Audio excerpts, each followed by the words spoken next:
Que alegria podermos estar juntos a partir de hoje, numa semana muito especial, numa campanha de evangelismo. E hoje às 20h, como você já ficou sabendo, nós vamos começar uma semana muito especial aqui de estudo da Bíblia. E eu espero ver todos a partir de hoje e todas as noites dessa semana, até no próximo sábado, quando nós encerraremos. Muito bom conhecer vários novos amigos que não conhecia antes. É uma alegria vir a Portugal. É a primeira vez que eu venho nesse país. E um país tão importante na história do Brasil, né? Afinal de contas, fomos descobertos por um português, colonizados por esse país. E é muito bom poder relembrar essa história e nos unir como família adventista, todos nos preparando para o céu. Eu quero desafiar você a estar ao longo de toda essa semana aqui, todas as noites. Não apenas estar, mas trazer seus parentes e amigos para esse momento especial de estudo da Bíblia. Como vocês já ficaram sabendo, nós iremos analisar essa semana os últimos eventos da história humana. Será uma semana de estudos escatológicos. Nós nascemos de uma profecia, por essência somos um povo escatológico. E a gente queria poder olhar para a Bíblia e descobrirmos um pouco mais, relembrarmos um pouco mais desses temas que vão ter lugar daqui até o estabelecimento do eterno reino de Jesus. Eu espero que você coloque na sua agenda e desafio você a vir e trazer também outros amigos para juntos estudarmos a palavra de Deus. No tema desse sábado, nós vamos estudar dois salmos da Bíblia. Eu queria olhar com você para dois salmos da Bíblia. Mas antes de entrarmos propriamente nos salmos, eu queria contextualizar você destes salmos. E para isso, nós vamos abrir a Bíblia no livro do profeta Jeremias. Se você puder abrir comigo, Jeremias. No capítulo 25, nós iremos começar por aí. Já oramos pelo estudo da palavra, mas eu queria orar mais uma vez. Oração nunca é demais, né? Então fecha teus olhos e ora comigo.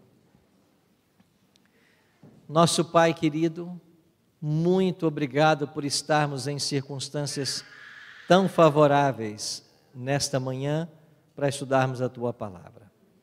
Queremos convidar agora o Deus Espírito Santo que esteja conosco, iluminando nossa mente, a compreensão e nosso coração, a aceitação da Tua palavra, da Tua vontade para a nossa vida. Oramos em nome de Jesus. Amém. Deixa eu começar com uma pergunta para você. Qual foi o primeiro rei de Israel? Responda. Saul. Qual foi o segundo rei de Israel? Davi. Qual foi o terceiro rei de Israel? Salomão. Durante esses três reinados, Saul, Davi e Salomão, o povo de Deus esteve unido em 12 tribos. Mas quando morre Salomão, nós temos agora o reino dividido, Roboão e Jeroboão. 10 tribos ao norte, capital Samaria, 2 tribos ao sul, capital Jerusalém. O reino do norte, o reino do sul. 2 dinastias, 2 linhagens de profetas. Acontece que essas 10 tribos que foram para o norte, capital Samaria, foram dizimadas pelo Império Assírio no ano 722 a.C. E o povo de Deus se resumiu a 2 tribos, Judá e Benjamim. Só que essas 2 tribos também seriam levadas para cativeiro. Mas Deus, sempre leal às suas promessas, e como Ele disse em Amós 3,7, Ele não faria coisa nenhuma sem primeiro revelar os seus segredos aos seus servos, os profetas. Então Deus revelou ao povo o que Ele faria. essas duas tribos também iriam parar em cativeiro. E aqui em Jeremias capítulo 25, versos 11 e 12, nós temos a profecia do cativeiro. A palavra de Deus diz assim, Jeremias 25, verso 11. Toda esta terra virá a ser um deserto e um espanto, e estas nações servirão ao rei da Babilônia, quanto tempo? 70 anos. Verso 12. Acontecerá, porém, que quando se cumprirem os 70 anos, castigarei o rei da Babilônia e aquela nação, diz o Senhor. Farei deles ruínas perpétuas. Então Deus disse para o povo, vocês também irão para cativeiro. O cativeiro vai durar 70 anos. Mas quando se passarem os 70 anos, eu vou castigar a iniquidade do rei da Babilônia. Babilônia vai invadir. Vocês serão escravos de Babilônia. Mas depois de 70 anos, eu vou libertar vocês. Quem eu vou usar para libertar? Volta para Isaías. Voltam as páginas. Isaías capítulo 45, verso 11. Verso 1. Isaías 45, 1. Assim diz o Senhor ao seu ungido. Como o nome dele? Ciro. A quem tomo pela mão direita para abater as nações. E para abrir diante dele as portas, que não se fecharão. Como se chamava o libertador do povo de Deus? Ciro. Deus disse, vocês irão para cativeiro. Babilônia vai escravizar vocês. Mas quando se passarem 70 anos, eu vou levantar um homem. E quando Isaías profetizou isso, Ciro não havia nem nascido. Aliás, ele nasceria 1,5 séculos depois. Ele vai nascer daqui 1,5 séculos. O seu nome será Ciro. E é ele quem vai libertar vocês da Babilônia. Com esse contexto em mente, vamos então para o primeiro salmo que eu queria estudar com vocês. Salmo 137. O Salmo 137 traz como título Saudades de Sião. Amigos, o que é Sião? Sião é um monte, é uma montanha, um monte. E em cima desse monte, o que Salomão construiu? O templo. Quando a Bíblia fala em Sião, não está se referindo só à montanha, está se referindo ao templo em cima do monte. Sião é uma alusão ao templo. E esse Salmo 137 fala sobre saudades de Sião, saudades do templo. E esse Salmo 137 foi escrito por essas duas tribos que foram levadas cativas para a Babilônia. Quando eles chegaram lá em Babilônia, eles escreveram esse Salmo. E o que diz o Salmo? Verso 1. Às margens dos rios da Babilônia, nós nos assentávamos e chorávamos, lembrando de quê? Sião. Às margens dos rios da Babilônia. Quais eram os rios da Babilônia? Tigre e Eufrates. Você vai se lembrar, inclusive, que o rio Eufrates cortava a cidade de Babilônia. Então, estes rios, Tigre e Eufrates, possuía entre eles uma faixa fértil de terra, que nós chamamos de Mesopotâmia. Mesos, entre, potames, rios. Então, a Mesopotâmia, essa faixa fértil de terra entre o Tigre e o Eufrates, é onde estava a Babilônia. E para aí foram levados as tribos de Judá e Benjamim. Quando eles chegaram lá, às margens dos rios da Babilônia, do Tigre e Eufrates, nós chorávamos de saudades de Sião, saudades do templo, que era o centro da vida de Israel. Verso 2. Nos salgueiros que lá havia, pendurávamos as nossas harpas, pois aqueles que nos levaram cativos nos pediam canções, e os nossos opressores que fôssemos alegres, dizendo: entoai-nos um dos cânticos de Sião. Então escuta, eles pegavam as suas harpas e penduravam nos salgueiros que lá haviam. Os salgueiros é uma vegetação ribeirinha, e eles penduravam as harpas nesses salgueiros.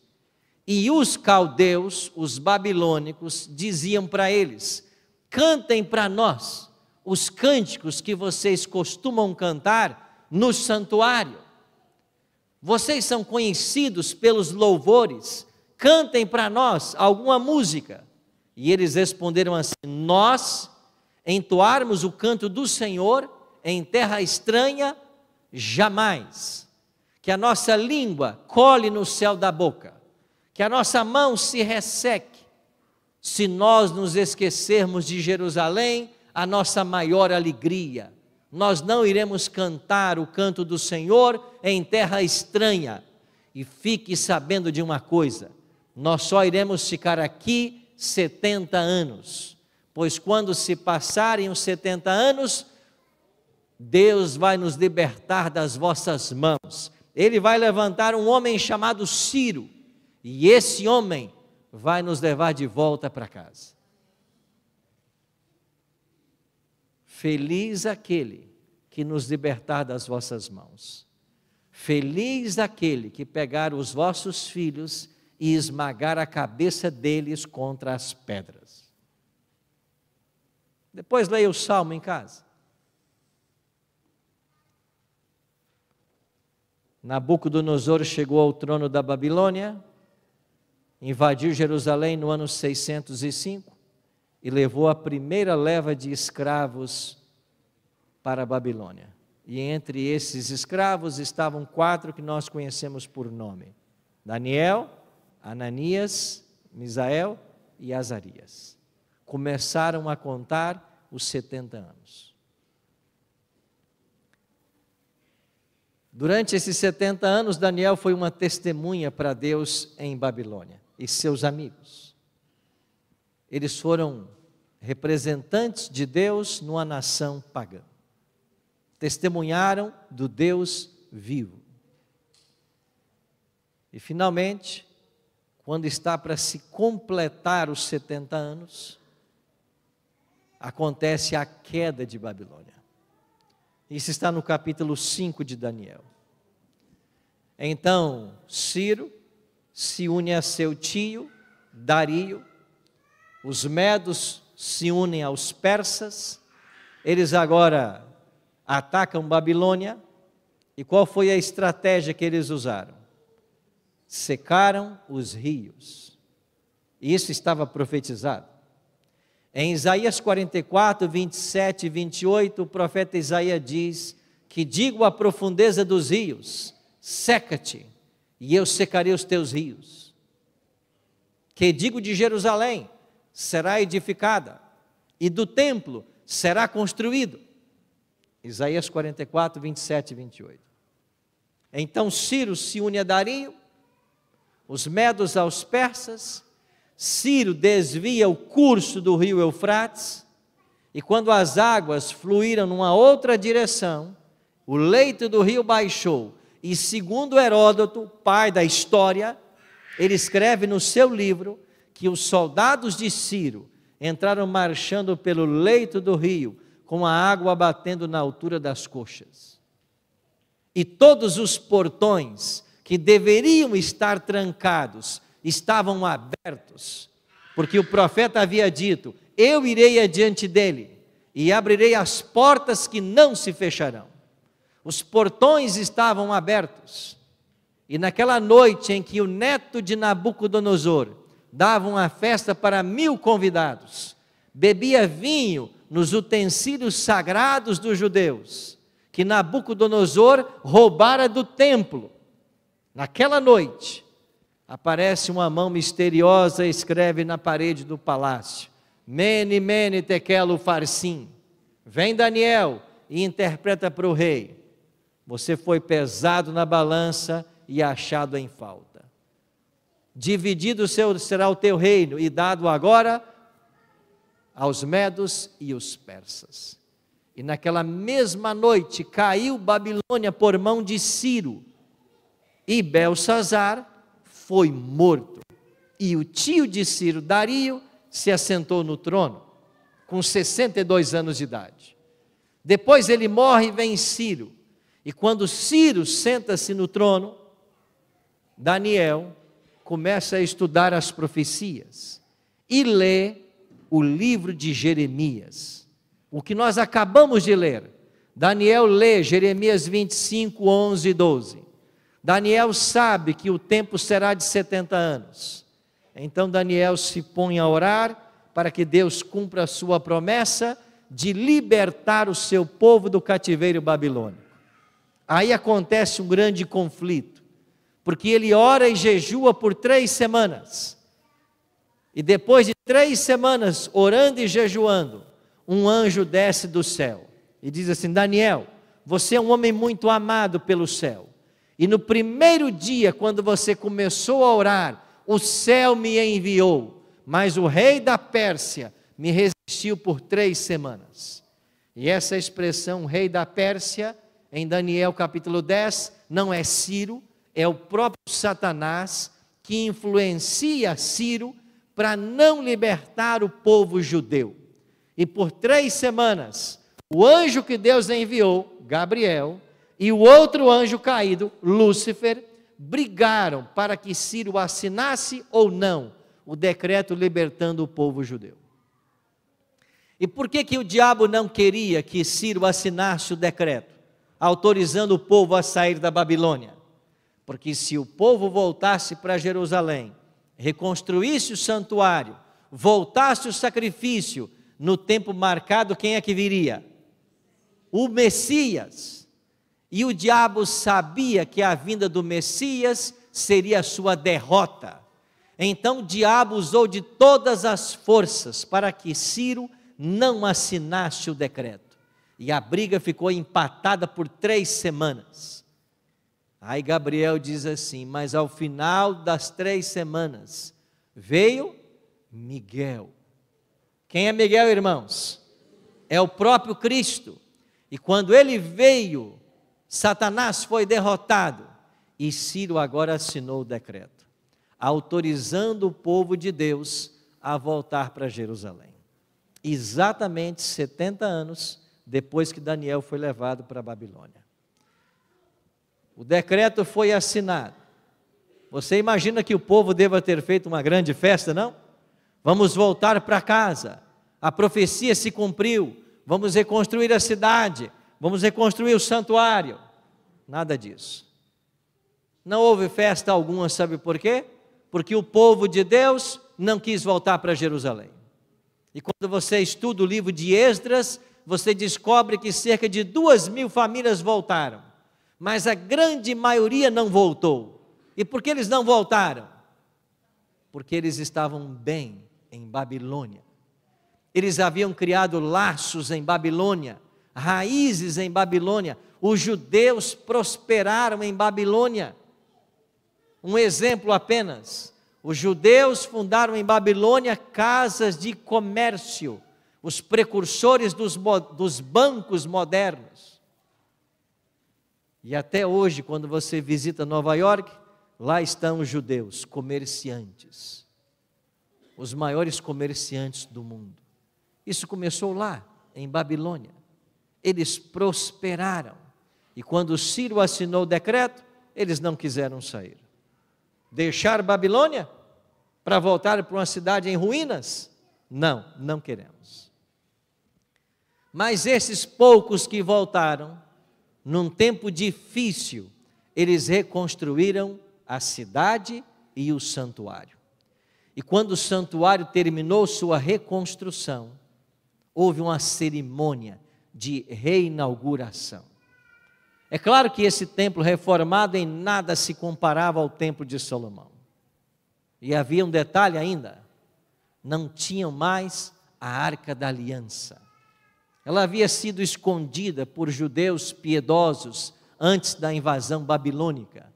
E agora no Santo dos Santos, eles colocaram uma grande pedra.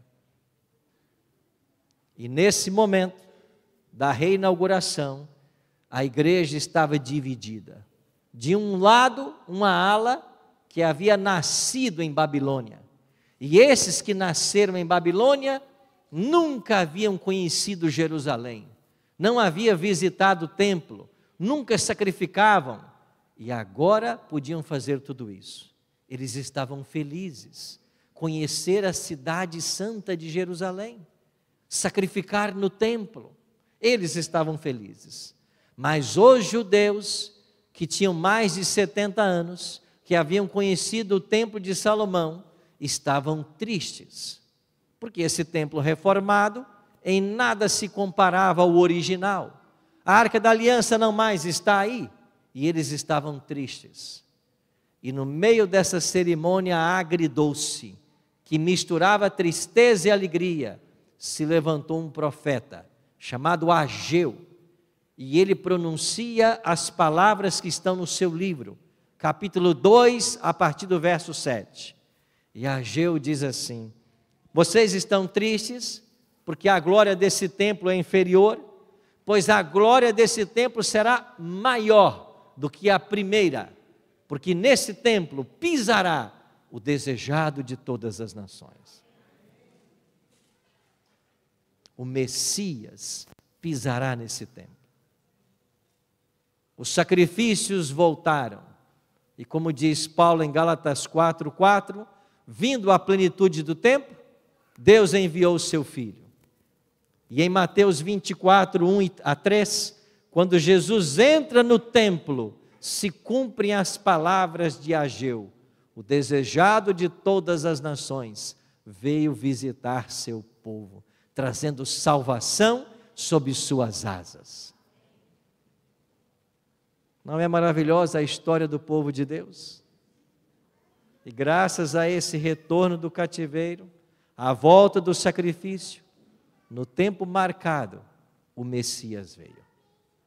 Bom, isso é história. O que essa história tem a ver com todos nós nessa manhã? Então vamos para Apocalipse, capítulo 18.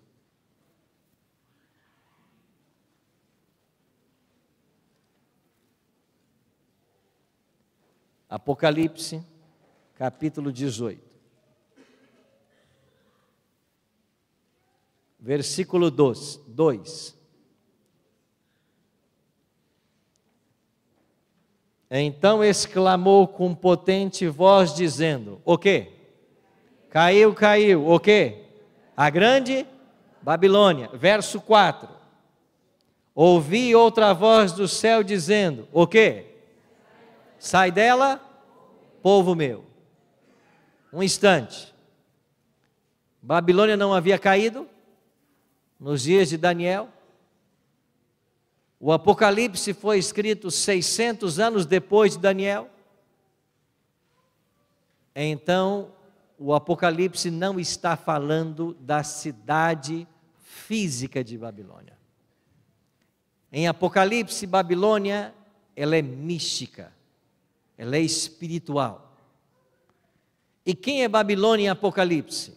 Babilônia é a confusão religiosa que se assentou em nosso mundo. Babilônia no Apocalipse é uma referência a esta confusão que vivemos hoje em pleno século 21. No ano retrasado, eu visitei a Universidade de Harvard e lá eu queria conhecer uma coleção que há muito eu havia estudado sobre ela. Uma enciclopédia chamada A História das Religiões. Porque foi uma enciclopédia que catalogou todas as religiões cristãs do mundo. Quantas religiões cristãs temos catalogadas? 34 mil. E alguém hoje, quando quer servir ao Senhor, quando quer se preparar para o céu, a pergunta é: para onde eu vou? 34 mil opções. Para onde eu vou? Esta é a grande confusão de Babilônia. Só que Babilônia está se polarizando em pelo menos 4 segmentos. O primeiro segmento é o segmento que se polariza em torno do dom de línguas. O que importa é falar línguas estranhas. A liturgia desses cultos é centralizada no dom de línguas.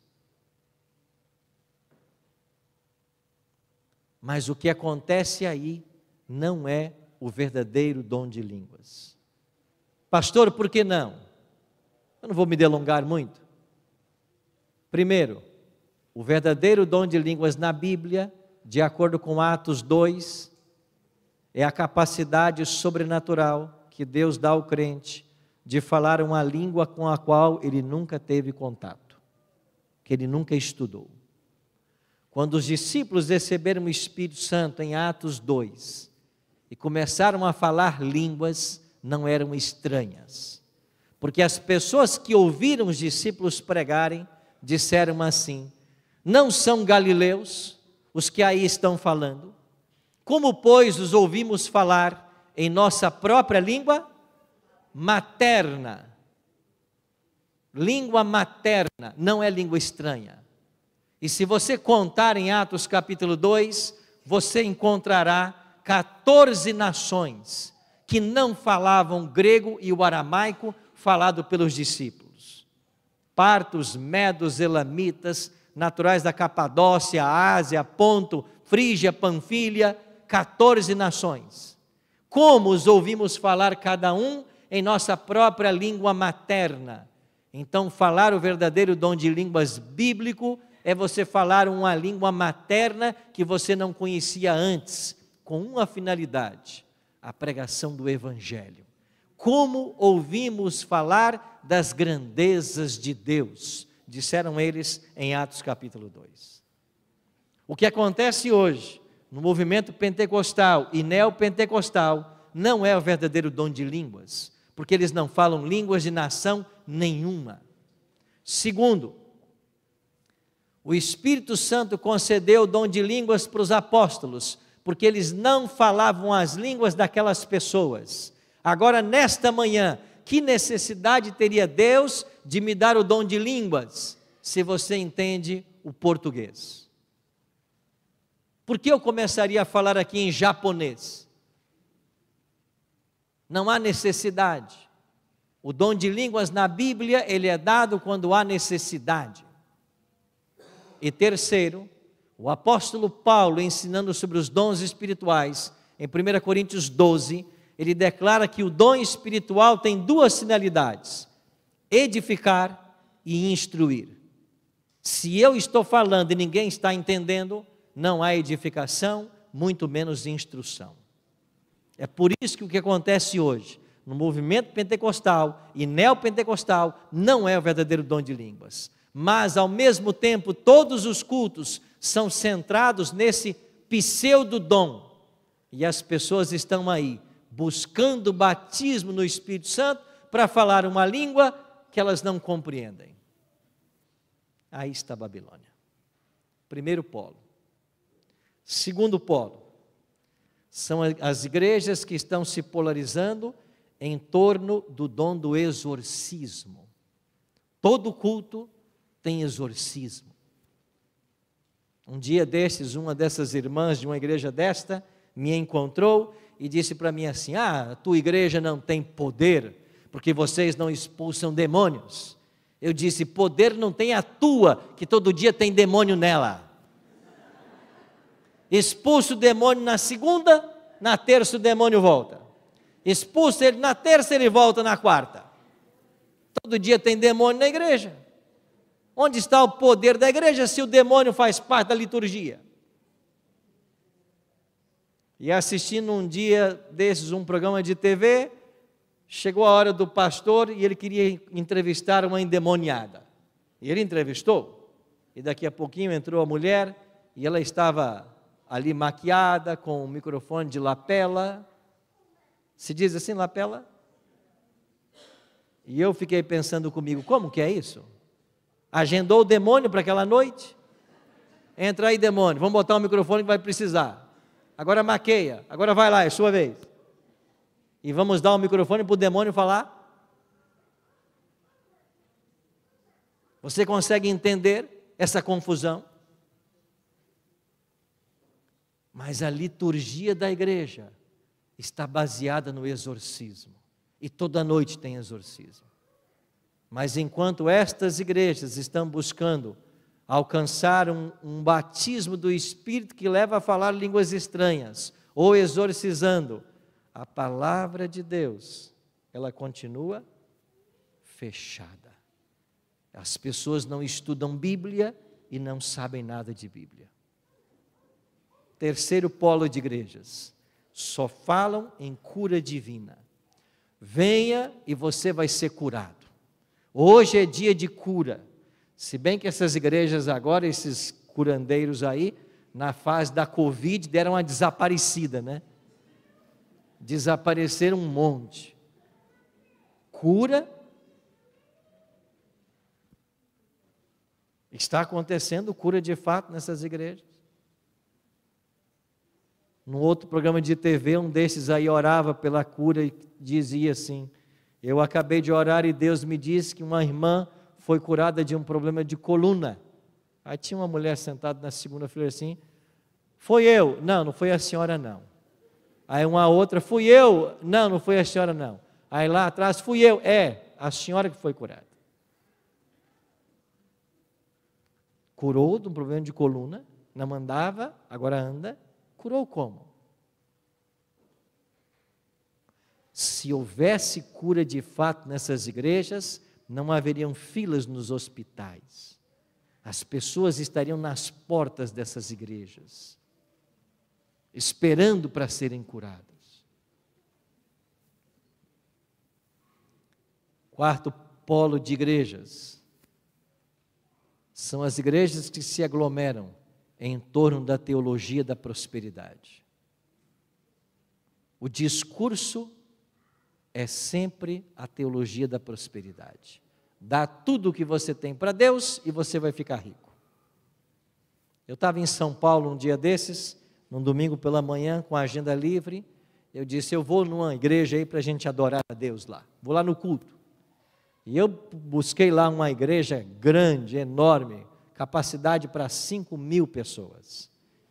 Um templo lá em São Paulo. Eu entrei lá. E aí começou a chegar gente, mais gente, circuito interno de TV, ar-condicionado central, bancos estofados. Eu pensei, o culto hoje vai ser uma bênção. Começou o culto. 3 pastores revezaram o sermão. Falaram os 3, 40 minutos. Sabe quantas vezes a Bíblia foi aberta? Nenhuma. A Bíblia não foi aberta.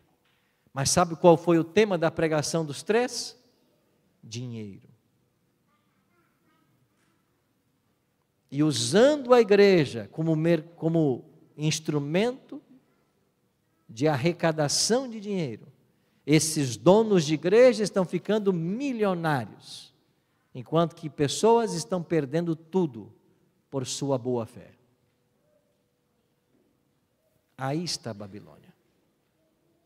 E o que vai acontecer agora? Apocalipse 16, 12. Apocalipse 16, verso 12. O 6º anjo derramou a sua taça, aonde, irmãos? Sobre o grande rio Eufrates, e as águas do rio fizeram o quê? Se secaram para preparar para os reis que vêm do lado do oriente, do nascente do sol. Escuta, o rio Eufrates foi secado no 6º século antes de Cristo e caiu Babilônia. O rio Eufrates voltará a ser secado em nossos dias e Babilônia cairá. E quando o rio Eufrates for secado, ele prepara o caminho para os reis que vêm do Oriente. E quem são esses reis que vêm do Oriente? Cristo e seus anjos. Aí está a Babilônia, a confusão religiosa de hoje. Aí está o rio Eufrates, alimentando Babilônia com o seu vinho, mas esse rio vai secar. As condições políticas e sociais serão preenchidas, e quando esse rio secar, Cristo voltará em glória e majestade para buscar a todos nós. Isso quer dizer que Ciro é um tipo de Jesus Cristo. A Babilônia antiga é um tipo da Babilônia atual. O secamento do rio Eufrates voltará a acontecer. E o último apelo de Deus aparece aí em Apocalipse 18. Caiu a grande Babilônia e sai dela, povo meu. Por quê? Porque Deus tem ainda um povo que está em Babilônia. Um povo que está na confusão religiosa. Então aprendamos uma coisa sempre: placa de igrejas não salva ninguém. Quem salva é Cristo. Placa de igreja não salva. Dentro da igreja adventista haverá pessoas que se salvarão, mas haverá pessoas que se perderão. Em qualquer igreja aí fora, há gente sincera a quem Deus vai salvar. Agora, esses sinceros que estão em Babilônia, eles ouvirão um convite: sai dela, povo meu. E eles vão sair. E eles já estão saindo. Eles já estão saindo. Eu recebi um telefonema outro dia: pastor, o senhor podia vir à Bahia para nos batizar, o estado da Bahia? Eu disse: olha, a nossa agenda é bem complexa. Eu não vou conseguir ir até a Bahia para batizar você. Você não tem uma igreja aí perto? Ele disse: não, pastor. Nós moramos numa vila e a igreja adventista mais próxima está a 40 quilômetros. E como vocês conheceram a mensagem adventista? TV Novo Tempo. Começamos a assistir a Novo Tempo. Nós todos éramos de uma igreja. Conhecemos a verdade através da Novo Tempo e queremos agora ser batizados na igreja. Eu disse: é você e sua família? Sim. Quantos vocês são? 25. 25? Acho que abriu uma vaga aqui na agenda.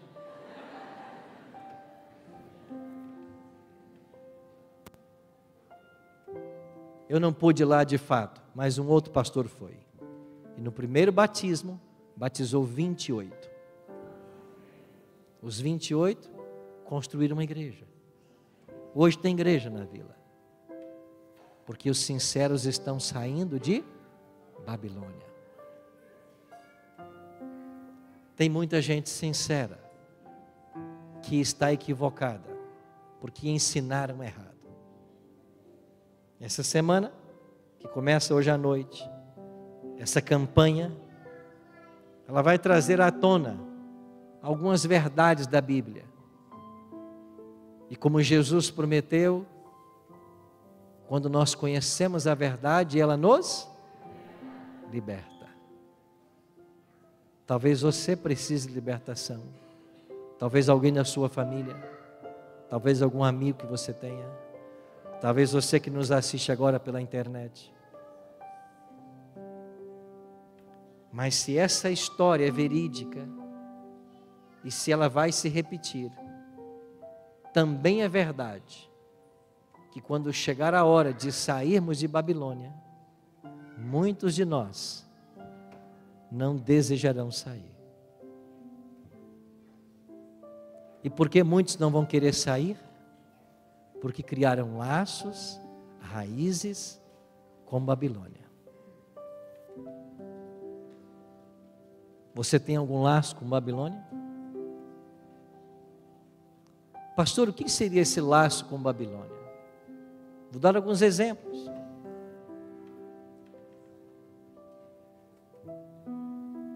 Quando dá o pôr do sol, você está pronto para receber o sábado com sua família? Não, pastor. A gente não faz mais pôr do sol. A gente não respeita mais as horas sagradas do sábado. Isso pode ser um laço com Babilônia. Quer um outro exemplo? Você tem separado e devolvido fielmente seus dízimos e suas ofertas? Não, pastor, eu não olho com muito cuidado isso. Isso pode ser um laço com Babilônia.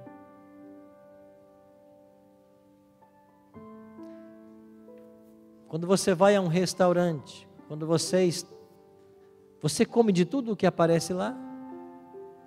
Ou você está seguindo as orientações que essa igreja extrai da Bíblia para nós? Está cuidando do corpo, como um templo do Espírito Santo? Ou come e bebe de tudo, como fazem aí fora? Isso é um laço com Babilônia.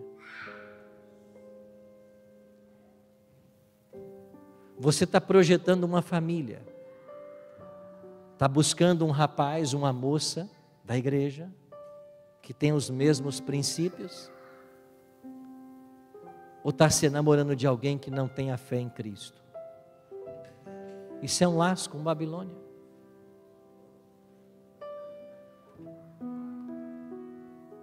Mas se é verdade que o povo de Deus se desvencilhou da Babilônia e foi para Jerusalém, também é verdade que há para mim e para você nessa manhã poder à nossa disposição para nos desvencilharmos do pecado e irmos para a Nova Jerusalém.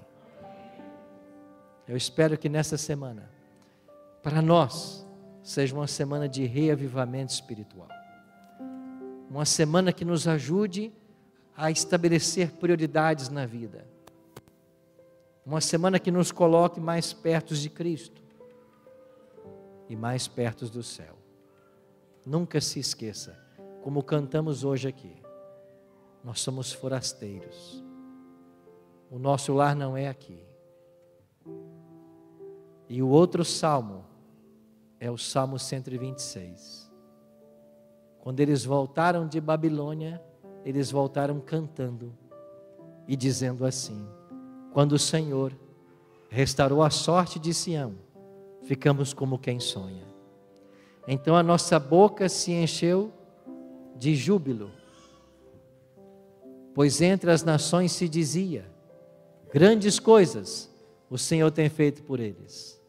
Com efeito, grandes coisas fez o Senhor por nós. Restaura, Senhor, a nossa sorte, como as torrentes do Negueb. Os que com lágrimas semeiam, com júbilo ceifarão. Quem sai andando e chorando enquanto semeia, voltará com seus feixes em júbilo. A nossa história terá um final feliz, porque Cristo a escreveu. E eu espero sinceramente que um dia não seremos mais brasileiros, portugueses, angolanos, cabo-verdianos. Nós seremos uma só família, com Jesus por toda a eternidade. Mas essa eternidade começa aqui, e a gente se encontra às 8:30 da noite. Fecha teus olhos. Pai, muito obrigado pela tua promessa nessa manhã de que o rio Eufrates, ele voltará a ser secado. Esse secamento do rio Eufrates na sexta praga significa as preparações políticas e sociais para a tua volta. A maldade do mundo já alcança os limites de Sodoma e Gomorra. É preciso que o Senhor volte. Nós queremos nos preparar para a tua volta, mas nós queremos também ajudar outros a se prepararem. Por isso, Pai, que o teu Espírito atue de forma poderosa em nossas vidas. Que essa semana seja uma semana de grandes bênçãos espirituais. Que nós vejamos muitos milagres. Que o teu poder atue de forma extraordinária. Que nós vejamos pessoas sendo libertas da Babilônia. Que nós vejamos decisões ao teu lado. Que nós vejamos uma reconsagração da tua igreja. E que nós, com a tua bênção, estejamos todos prontos para te receber. Abençoe cada amigo cada amiga, cada irmão, cada irmã que ora comigo agora. Que os anseios mais profundos de nossa alma sejam satisfeitos na Tua presença. Que a Tua bênção nos acompanhe. E que o Senhor cumpra a Tua promessa de Filipenses 1, verso 6. Aquele que começou boa obra em vós, há de completá-la até o dia de Cristo Jesus. E é em nome dele que nós te oramos. Amém.